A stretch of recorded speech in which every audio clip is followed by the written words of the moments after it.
देतम सावधूतम प्रेम सहितम कृष्ण चैतन्य देव श्री राधा कृष्ण पादाम साखा श्री विशाखा वितांश।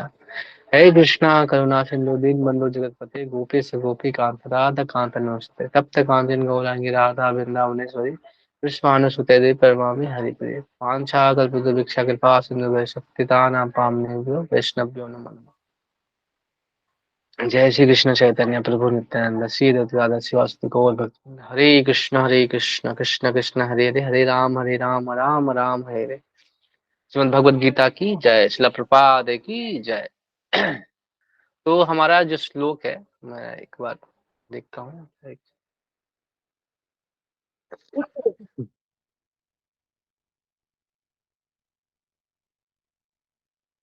सबको विजिबल है?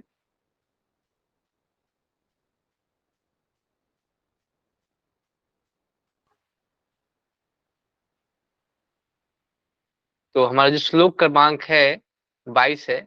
हम लोग पढ़ रहे हैं अभी गीता का सार और श्लोक क्रमांक 22।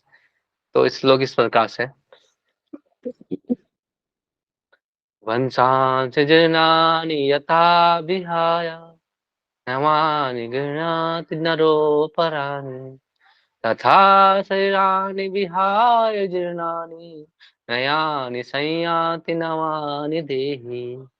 वंशांसि जीर्णानि यथा विहाय नवानि गृह्णति नरोपराणि तथा शरीराणि विहाय जीर्णानि संयाति नवानि देहि।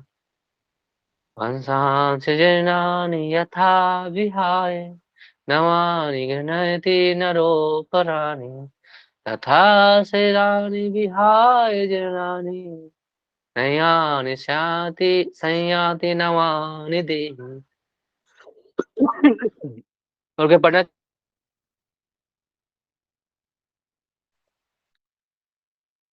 हरे कृष्णा, कोई पढ़ना चाहेंगे?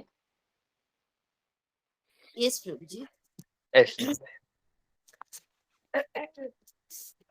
वंशांसि जीर्णानि यथा विहाय नवानि गृह्णाति नरोपराणि तथा शरीराणि विहाय अन्यानि संयाति नवानि देहि। हरे कृष्ण। हरे कृष्ण।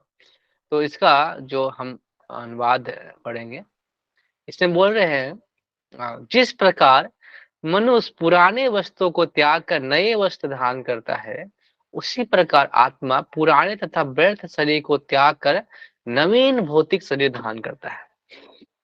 तो यहाँ पे कंपैरिजन हो रहा है दो चीजों का। हमारे जो शरीर को एक जो कपड़े हम लोग जो पहनते हैं ना, कपड़े जो नए वस्त्र धारण करते हैं, फिर पुराने वस्त्र को हम त्याग देते हैं, तो उसी प्रकार जो शरीर है वही उसी प्रकार से है जैसे हम लोग वस्त्रों को त्यागते हैं और फिर से नए वस्त्र पहनते हैं। तो भगवान इसमें अर्जुन को इस श्लोक के माध्यम से क्या बताना चाह रहे हैं, इसका अभी जो हम लोग श्लोक जो पढ़ रहे हैं, जो श्लोक हम लोग जो पिछले श्लोक से जो पढ़ रहे हैं 11वां श्लोक से, तो इसमें अर्जुन को कृष्ण समझाना चाह रहे हैं। और जो उनका पहला जो उनके अंदर जो क्या बोल सकते हैं संशय था कि मोह का दया का कंपैशन जो आ रहा था, दया की आ रहा था, और उससे दया से मोह उत्पन्न हो रहा था किसके प्रति, कि जो स्वजन है उनके, उनको हम कैसे मारेंगे। How can I killing my relatives, मैं अपने रिलेटिव्स को क्यों कैसे मार सकता हूँ, हाउ कैन आई किल।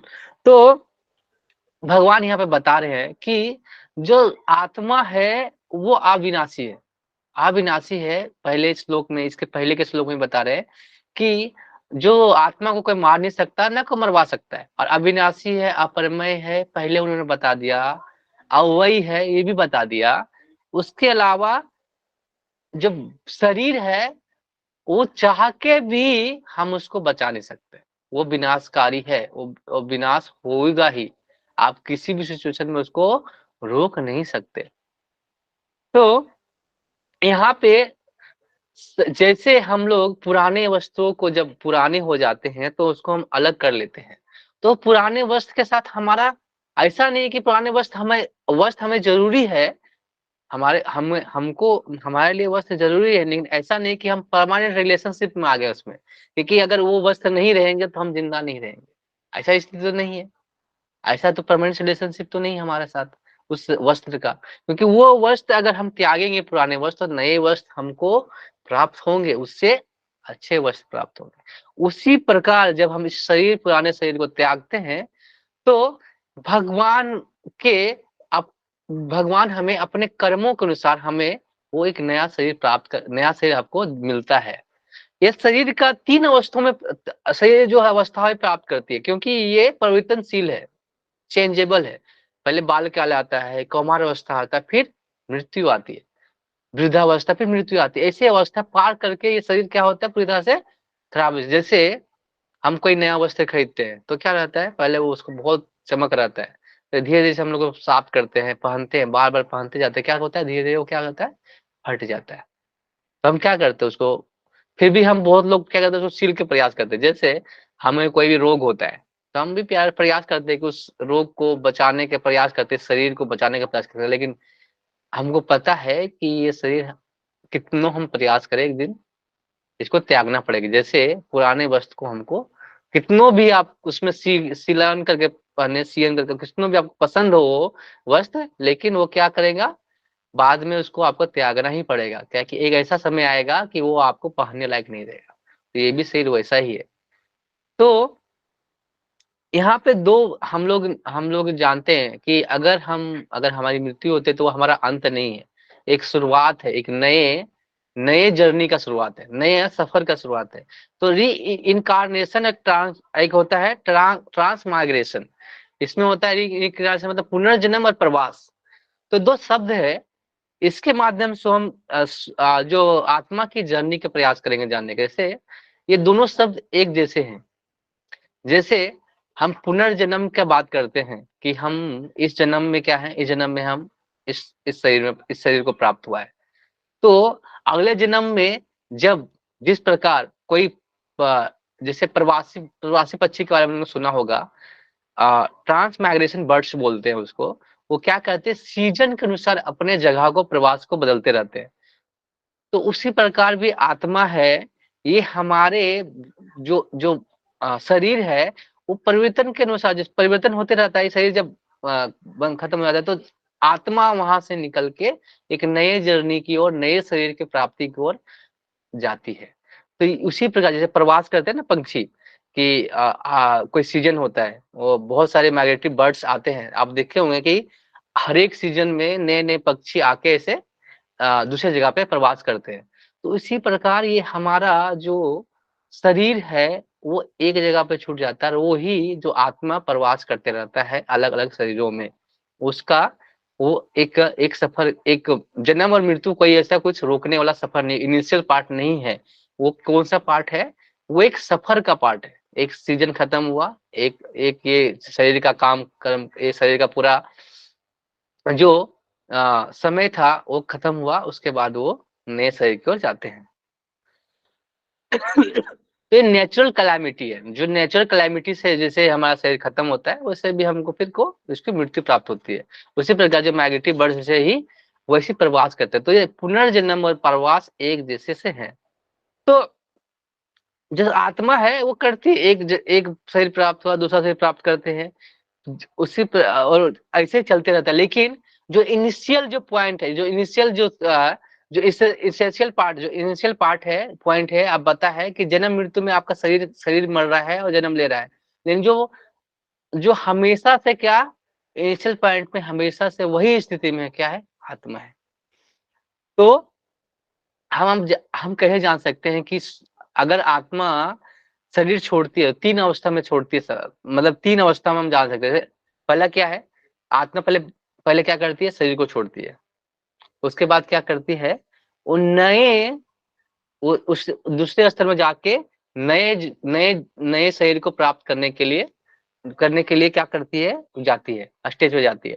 फिर क्या करता है, जो जो आत्मा है वो फिर नए बॉडी पे क्या करती है, इंटर करती है, ऐसे नेक्स्ट बॉडी पे। तो एक आदमी कोई भी कर्म जो किया है उसके अनुसार उसको बॉडी प्राप्त होता है। जैसे हम हमारे पास जितना पैसा होता है, जैसे हम लोग कोई नया वस्त्र खरीदने जाते हैं, जैसे पुराना वस्त्र फट गया तो नया वस्त्र चाहिए, तो उसके लिए क्या हमको मूल्य चुकाना पड़ेगा। तो मूल्य चुकाने के लिए क्या करते हैं हम लोग, अपने मूल्य जहाँ पे जो हम वस्त्र खरीदते हैं उसको मूल्य चुकाते हैं। उसी प्रकार जैसे हमारा शरीर जो प्राप्त होगा उसका भी मूल्य चुकाना पड़ता है। वो मूल्य क्या है? हमारे कर्म। जैसा हम कर्म करते हैं उसके अनुसार हमको उस वैसा शरीर प्राप्त होता है। जैसे कोई अगर स्त्री के प्रति ज्यादा आकर्षित है तो उसके अगले जन्म में स्त्री के शरीर की प्राप्ति होगी। और कोई स्त्री अगर मनुष्य के जो पुरुष के ज्यादा आकर्षित है, का डिजायर है ज्यादा, तो उसको अंत समय में अगर वही डिजायर अगर हमेशा रहा है तो अगले जन्म में वो शरीर प्राप्त होगा। तो अनंत काल में मतलब जो अनंत काल में जो भी हम कुछ भी डिजायर करते हैं वो क्या होता है, आपको वैसा शरीर प्राप्त होता है। आपने सुना भी होगा बहुत बार कि जब भी कोई इंसान मरता है तो उसके सामने पूरे जीवन के ये चलते हैं, पूरे जीवन के जो व्यू है उसके सामने, आंखों के सामने चलते हैं। तो जो भी जिसने वो फ्रेम में रुकता है तो उसको उस शरीर की प्राप्ति होती है, उस डिजायर जहाँ पे वो रुकता है उसकी इच्छा, तो उसमें उसकी उसकी इच्छा के अनुसार उसको शरीर प्राप्त हो जाता है। तो भगवान ने ऐसा अरेंजमेंट करके रखा है कि उस अरेंजमेंट से उसको उसको ऐसा शरीर प्राप्त हो जाए। तो एक और है कि हम आत्मा को कैसे शरीर प्राप्त हो रहा है। तो पहले क्या होता है कि आत्मा पहले शरीर को त्यागता है, शरीर को छोड़ के जाता है, ये पहला स्टेज है। फिर दूसरा स्टेज है परमात्मा उन उसको हमेशा मार्गदर्शन करते रहते हैं। क्या? दूसरा शरीर प्राप्त करने के लिए, ट्रांसफर करने के लिए, ग्रहण करने के लिए। और उसको अलग अलग गुणों के अनुसार उसको उसका शरीर प्राप्त हो जाता है। फिर अंत में आत्मा को एक नया शरीर प्राप्त हुआ। अब हम उसके बाद क्या होता है भागवतम में जब कपिल देव अपनी माँ को बताते हैं, देवहूति को, इस आत्मा सांख्य योग के बारे में बता रहे थे, तो उन्होंने बताया कि ये जो शरीर है कैसे माता के गर्भ में पहुंचती है। तो हम इसके बारे में थोड़ा चर्चा करते हैं। तो एक इसमें कपिल मुनि ने बताया है, कर्मान नेत्र देवान, मतलब आपके दिव्य नेत्र, जो भगवान दिव्य नेत्र है ना, उसको अरेंजमेंट करते हैं हमारे डिजायर को। जैसा हमारा इच्छा है वैसे शरीर का अरेंजमेंट करते हैं हमारी इच्छा के अनुसार। जा जानतो देहा प्रपत्ते, the living intelligence gets the देहा। फिर उसको क्या मिलता है? उसको शरीर को प्राप्ति हो जाती है। वो आत्मा को उस शरीर की प्राप्ति होती है। फिर क्या करते हैं? उपापत्यते, the living entity gets the body. What kind of body? How does it get the body? मतलब वो कैसे प्राप्त हुआ बॉडी कैसे प्राप्त हुआ उसको? तो क्या होता है? प्रविष्टे स्त्रिया उदरम। तो क्या होता है, जो आत्मा है वो जो सीमन है, मेल जो सीमन है उसके साथ शेल्टर पे उसपे जाके रहता है और उसके साथ जाके माता के गर्भ में जाके जाके वहां पे होता है। उसके बाद उसमें भ्रूण, उसी में शरीर तैयार होता है, भगवान उसमें शरीर तैयार करके देते हैं। तो ऐसे उसका जर्नी चलता है। पहले क्या होता है? सोल जाता है, उसके बाद क्या होता है, वो भगवान उसको मार्गदर्शन करते हैं उस शरीर की प्राप्ति के लिए डिजायर के अनुसार। फिर स्पर्म जो मेल का है उसमें सोल की एंट्री होती है और उसके बाद माता के गर्भ में जाके चाइल्ड बोर्न होता है। इसके बारे में हम और चर्चा करेंगे जब 13वां अध्याय पढ़ेंगे, छेद क्षेत्र के बारे में। उसमें अच्छी तरह से बताया गया है कि कैसे जो सीमन वो आत्मा कैसे उस सीमन में आ रही है उसमें। तो उसके बारे में हम थोड़ा और चर्चा करेंगे। हम थोड़ा अभी ऊपर के स्टेज को बता दिए क्या कि हमको समझने में थोड़ा दिक्कत न हो, कैसे एक आत्मा को नया शरीर प्राप्त हो रहा है। ये एक व्यवस्था है दिया गया जिससे वो एक नया शरीर प्राप्त कर सकता है। और एक है कि जब आत्मा का शरीर छोड़ती है तो उस समय किन किन किन किन किन अवस्था से, कहां से शरीर छोड़ने का उनका रास्ता है। तो हमारे शरीर में 9 होल्स है, हमको पता है कि हमारे शरीर में 9 होल्स है। वो उस 9 होल्स में से उनसे क्या निकल उनसे आत्मा शरीर छोड़ती है। तो बताया गया है उपनिषदों में, अगर कोई आत्मा हमारे लोअर पार्ट्स ऑफ बॉडी, मतलब हमारे जो नीचे के पार्ट ऑफ शरीर से कोई अगर वो शरीर छोड़ती है, तो वो अनऑस्पिशियस होता है, वो जो नीचे के लोगों की प्राप्ति होती है। अगर अगर कोई आत्मा जो हमारे ऊपर के पार्ट से कोई निकलता है, तो उससे क्या होती है, उच्च लोगों की प्राप्ति होती है।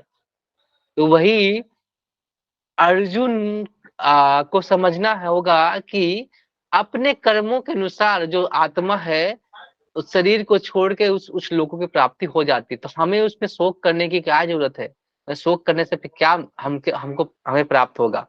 तो भगवान ने ऐसे सारे विधि, ऐसे व्यवस्था बना के रखी है कि आपको कुछ करने की जरूरत नहीं है। जैसे बहुत सारे योगी क्या करते हैं, योगी अपने जो प्राण को यहाँ पे इकट्ठा करके अपने जो स्कल्प से इस ब्रह्मरंध्र से भगवान इस शरीर को छोड़ते हैं उस अवस्था में, तो उच्च लोगों की प्राप्ति होती है। लेकिन हमें हमें कौन सा योग करना पड़ेगा? ये सारे तो योग है जिससे हमको शरीर छोड़ने से हमें हमारी ये अवस्था में ये चीजें प्राप्त होंगी। लेकिन हम तो ये नहीं चाहते कि हमको उच्च लोक प्राप्त हो। हमारी इच्छा ये नहीं होनी चाहिए कि हमें उच्च लोक प्राप्ति के लिए हमें ये काम करना है। हमारी इच्छा क्या है कि हमें भगवान की शरण प्राप्त हो और भगवान की हम सेवा कर पाए और भगवान के जो हम नित्य दास हैं, हम उस अवस्था को प्राप्त करें। तो हमारी ये अवस्था है, तो हमें क्या करना पड़ेगा? इसके लिए हमें काम करना है। तो भगवत गीता भी पहले से ही बता रही है, क्या पहले से बता रही ना, कि बिगिनिंग से ही बता रही है कि हमारा जो हमें भक्ति योगा भक्ति योगा से भक्ति करने से हमें उस परमात्मा की प्राप्ति की ओर हम अग्रसर हो सकते हैं। और भगवत गीता के शुरू से ही बता रहे हैं कि जो जो आत्मा है और जो शरीर है पूरी तरह से क्या है, डिफरेंट है। उसमें कोई ऐसा रिलेशन है, लेकिन क्या है, टेम्पोररी रिलेशन है, परमानेंट रिलेशन नहीं है आत्मा के साथ बॉडी का। जैसे आपके शरीर में जो हम वस्त्र पहन रहे हैं, वस्त्र के साथ आपका परमानेंट रिलेशन थोड़ी है कि अगर वस्त्र को कुछ हो गया और वस्त्र जैसे फट गया तो आपको क्या, आप पूरा, चलो नया नया वस्त्र है तो फटता है तो हमको ज्यादा दुख होता है, थोड़ा दुख होता है। लेकिन ये नहीं हो कि हम अपने अपने उसको उसके लिए पूरा सब कुछ त्याग देंगे, ऐसा तो नहीं होता। लेकिन उसी प्रकार जैसे हमारा शरीर है, उसमें भी अगर वो चला भी जा रहा है शरीर, तो हमको हमको इतना ज्ञान है कि हमको नया शरीर प्राप्त होगा ना, अपनी इच्छा जो डिजायर है उसके अनुसार। तो इसमें अर्जुन को शोक करने की बात क्या है? तो अर्जुन को शोक करने की कोई विशेषता नहीं है, कोई मतलब कोई आवश्यकता भी नहीं है कि उसको शोक करे, क्योंकि भगवान के सामने खुद वो क्या कर रहे हैं, अपने प्राणों को त्याग कर रहे हैं। तो एक उनको पता है कि उनको अगर कुछ लोग की प्राप्ति नहीं हुई तो एक नया शरीर तो प्राप्त होगा, मनुष्य शरीर तो प्राप्त होगा, जिससे आगे चल के वो उस शरीर को भोग कर सकते हैं। दोनों अवस्था में तो उनको दोनों अवस्था में क्या हो रहा है, उनको दोनों अवस्था में लाभ हो रहा है। तो यहाँ पे एक श्लोक है, मुंडक उपनिषद में एक श्लोक है यहाँ पे। तो भगवान के आत्मा जो हम लोग ने पहले ही पढ़ा था, अनु आत्मा विभु आत्मा, जो हमारे हृदय में दो आत्मा स्थित है, परमात्मा और आत्मा। तो क्या कर रहे हैं, इसमें बोलते हैं, सामने वृक्ष पुरुषो निमगनो अनिस्साय सोचति मानः दृष्टम यदा पश्यन्ते अनिमिषमस्यः महिमानमति मिति वीतशोकः। यद्यपि दोनों पक्षी एक ही वृक्ष पे बैठे हैं, किंतु फल खाने वाले पक्षी वृक्ष के फल के भोक्ता के रूप में चिंता तथा विषाद में निगम्न है। लेकिन जो आत्मा है क्या कर रहा है, वो विषाद में, चिंता में लगा हुआ है कि मेरे को इस भोग की प्राप्ति नहीं हो रही है, इस फल की प्राप्ति नहीं हो रही है। और जो भगवान वो खड़े हैं परमात्मा रूप में, उसकी तरफ ना देख के क्या कर रहा है, वो फल की ओर आकर्षित हो रहा है। लेकिन अगर वो जान जाएगा कि अगर हम उससे उस पक्षी की ओर, जो एक वो पक्षी है, उसकी और भगवान है मित्र के तरह, भगवान जो है मित्र की तरह है, उनकी ओर अगर जान जाएगा, महिमा को जान जाएगा, तो वो पूरी तरह से चिंताओं से मुक्त हो जाएगा, सारे कष्ट से दूर हो जाएगा। तो अभी अर्जुन क्या कर रहा है, अपने शाश्वत मित्र कृष्ण से क्या कर रहा है, मुंह फेरा हुआ है, और क्या सोच रहा है, अरे कैसे मारेंगे इसको, मारना है, इसको मारेंगे, कैसे मारेंगे, ये में तो गुरु है, परिजन है, महाजन है, मतलब सब वही सोच है, मेरा बेटा है, मेरा पोता है, ये पुत्र है, ये सब कुछ सोच सोच के, भतीजा ऐसा सोच के क्या कर रहा है, अपने अंदर ही झांक रहा है, वो उसके ओर नहीं देख रहा है। तो क्या इसी में क्या है, वो चित विषाद में पड़ गया है। अगर वो कृष्ण से श्रवण कर लेगा, भगवान की परम महिमा को समझ लेगा, तो शोक से मुक्त हो जाएगा। अगर देखो, हम लोग तो बोलते हैं ना कि अगर कोई शोक में है, तो भगवत गीता ही पढ़ ले या भागवतम पढ़ ले, तो क्या होता है, उसको शोक दूर हो जाता है। और खुद भगवान वहां पे बैठे हैं अर्जुन को समझाने के लिए, तो उनका शोक दूर नहीं होगा, होगा। बस क्या है, उनको उस शोक को दूर करने की इच्छा होनी चाहिए भगवान के प्रति। भगवान की महिमा को जान जाएंगे, तो वो तुरंत उनकी सारी चिंताएं दूर हो जाएंगी। तो भगवान अर्जुन को उपदेश दे रहे हैं, वही लास्ट का पैराग्राफ है, उसमें बोल रहे हैं क्या, कि मैं पढ़ता हूँ लास्ट का पैराग्राफ, प्रभुपाद ने बहुत अच्छा लाइन लिखा है, कि वो अपने पितामह गुरु के देहांत पर शोक प्रकट ना करे, अपितु वो उसे इस धर्म युद्ध में शरीरों का वध करने में प्रसन्न होना चाहिए। अब क्या बोले भगवान, कि उनको धर्म युद्ध में शरीर को प्रसन्न होना चाहिए, मतलब मारने, प्रभुपाद लिख रहे हैं कि उनको मारने में प्रसन्न होना चाहिए। अब अब हम लोग बोलेंगे नहीं नहीं, इतना से बोले प्रसन्न कैसे होना चाहिए किसी को मारने पे, तो आगे लिखते हैं, जिससे वह सभी विभिन्न प्रकार के कर्म फलों से तुरंत मुक्त हो जाए। अगर उस शरीर को, पुराना शरीर को मार देंगे, तो उसका क्या होगा, भगवान के समक्ष से उनको मार रहे हैं, भगवान की इच्छा से मार रहे हैं, तो जितना भी कर्म फल है उसके शरीर, जो इस शरीर में, भौतिक शरीर में, जो उस जन्म के, वो सारे से क्या हो जाएगा, मुक्त हो जाएगा, और नया शरीर प्राप्त होगा, और नई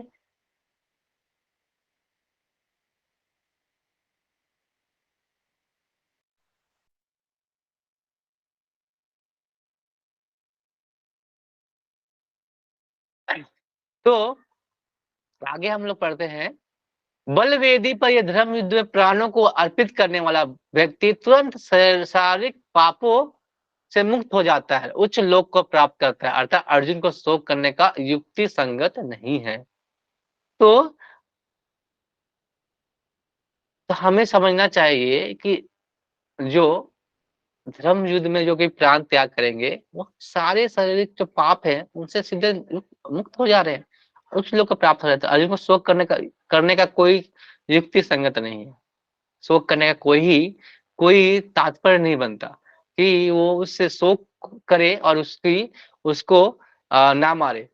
अगर वो मार भी दे रहा है, तो क्या हो रहा है, धर्म युद्ध में उन लोगों के अच्छे शरीर को प्राप्त हो जा रहा है।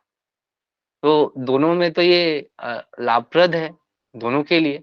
अर्जुन को धर्म के युद्ध में भाग भी ले रहे हैं, और जो लोग भाग ले रहे हैं, उनको उनको उससे अच्छे लोगों की प्राप्ति भी हो रही है। अच्छे लोगों की प्राप्ति होगा, अच्छे लोगों की प्राप्ति नहीं हुई, तो उनको मनुष्य जन्म मिलेगा, कि वो फिर से इस सारी चीजों को भोग भी कर सकते हैं।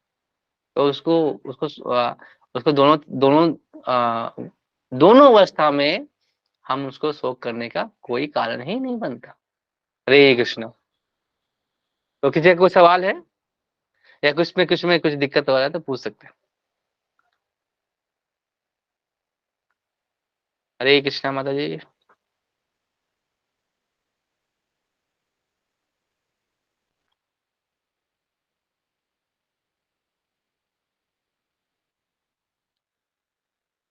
आई am audible? Yes, Prabhu, okay, you are audible, but yes, actually I'm not your feeling good. That's why I'm not your able to throat ask. Is not good. Yeah, it's not okay, good. Okay, you can send the message. Yeah, I will. Okay, okay.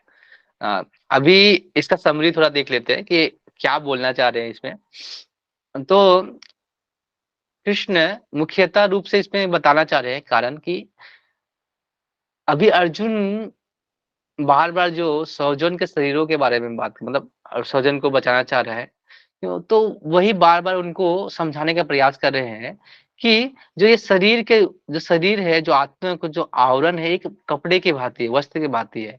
जब पुराने वस्त्र फट जाते हैं तो हम उसको बदलते हैं, उसी तरह हमारा शरीर भी है, एक ना एक दिन वो क्या होगा, खराब होगा, फट जाएगा, रोगों से मतलब खराब हो जाएगा, रोग दुख से वो क्या हो जाएगा, पूरी तरह से क्षति विचलित हो जाएगा। हमारे जो शरीर की जो शक्तियां है क्या छीन हो जाती है धीरे धीरे। तो एक एक समय आएगा कि आपको वैसे भी शरीर को छोड़ के जाना है। लेकिन अभी जो धर्म युद्ध हो रहा है और जो उसमें पार्टिसिपेट कर रहे हैं, तो दोनों तरफ से क्या हो रहा है, उसको दोनों तरफ से लाभप्रद हो रहा है। इसलिए क्योंकि अगर वो इस युद्ध में मारा जा रहा है तो सारे जो कर्म फल से क्या हो रहा है, मुक्त हो जा रहा है, फल है कि मुक्त हो जा रहा है। उसके बाद जो जितने भी पाप किए वो भी से मुक्त हो जा रहा है। अगर अच्छे से वो वीर गति को तो उच्च लोक को प्राप्त हो सकता है। अगर नहीं उच्च लोक तो उसको अगले जन्म में नया शरीर प्राप्त होगा। तो सभी तरह से क्या हो रहा है, उसको लाभप्रद है। तो इस अवस्था में अर्जुन को वही बोल रहे हैं कि शोक करने की कोई जरूरत नहीं है, क्योंकि तुम क्या कर रहे हो, धर्म युद्ध में कर रहे हो, और शरीर का वध करने से तुम्हें प्रसन्न होना चाहिए, क्योंकि तुम एक नए शरीर की प्राप्ति उसको करके दे रहे हो, जिससे वो आगे चल के उस शरीर को अच्छी तरह से उपयोग करके अपने भोग को प्राप्त कर सकता है। हरे कृष्ण। तो आज का क्लास इतना तक लेते हैं, और कोई सवाल होगा तो आप टाइप करके मैसेज करके भेज सकते हैं। आशा करता हूँ आपको। हरे कृष्णा हरे कृष्णा हरे कृष्णा कृष्णा कृष्णा हरे हरे, हरे राम राम राम हरे हरे। श्रीमद् भगवद गीता की जय, श्रील प्रभुपाद की जय, समेत भक्त वृंद की जय। हरे कृष्णा कृष्ण कृष्ण हरे राम राम हरे हरे। जय। बहुत बहुत धन्यवाद क्लास में आने के लिए। हरे कृष्णा। हरे कृष्ण।